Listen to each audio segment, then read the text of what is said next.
एक घने और सुंदर जंगल में बहुत सारे जानवर रहते थे। वहीं पर एक तेज दौड़ने वाला खरगोश रहता था जिसका नाम था चिंटू। चिंटू अपनी तेजी पर बहुत घमंड करता था। वो हर जानवर से कहता, इस जंगल में मुझसे तेज कोई नहीं दौड़ सकता। वहीं उसी जंगल में एक धीमा लेकिन समझदार कछुआ रहता था जिसका नाम था मोती। मोती शांत स्वभाव का था और हमेशा धीरे धीरे चलता था। एक दिन जंगल में सभी जानवर इकट्ठा हुए थे। खरगोश फिर से शेखी मारने लगा, अगर कोई मुझसे दौड़ में जीत जाए तो मैं उसे अपना राजा मान लूंगा। सभी जानवर हंसने लगे क्योंकि उन्हें पता था कि कोई भी खरगोश से तेज नहीं है। तभी मोती कछुआ धीरे धीरे आगे आया। उसने कहा, खरगोश भाई, मैं तुम्हारे साथ दौड़ लगाना चाहता हूँ।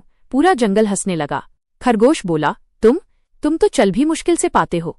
जंगल के शेर राजा ने कहा, ठीक है, कल सुबह नदी से बड़े पहाड़ तक दौड़ होगी। सभी जानवर बहुत उत्साहित थे। खरगोश सोच रहा था, ये तो बहुत आसान जीत है। लेकिन कछुआ चुपचाप अभ्यास कर रहा था। अगली सुबह जंगल में भीड़ लग गई।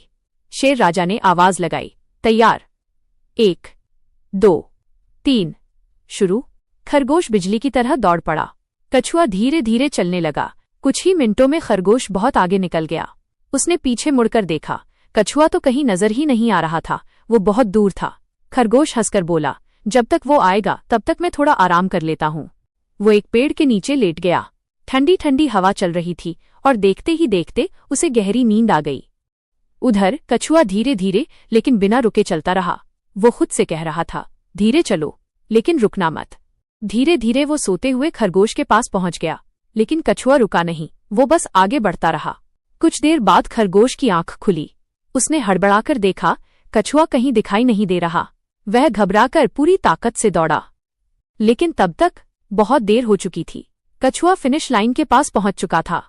सभी जानवर जोर जोर से चिल्लाने लगे, कछुआ जीत गया, कछुआ जीत गया। खरगोश भी वहां पहुंचा, लेकिन वो हार चुका था। खरगोश को अपनी गलती का एहसास हुआ। उसने कछुए से कहा, मुझे माफ कर दो दोस्त, मैंने अपनी चाल पर बहुत घमंड किया था। कछुए ने मुस्कुराकर कहा, कोई बात नहीं दोस्त, याद रखना, असली जीत केवल तेजी से नहीं बल्कि मेहनत और धैर्य से मिलती है।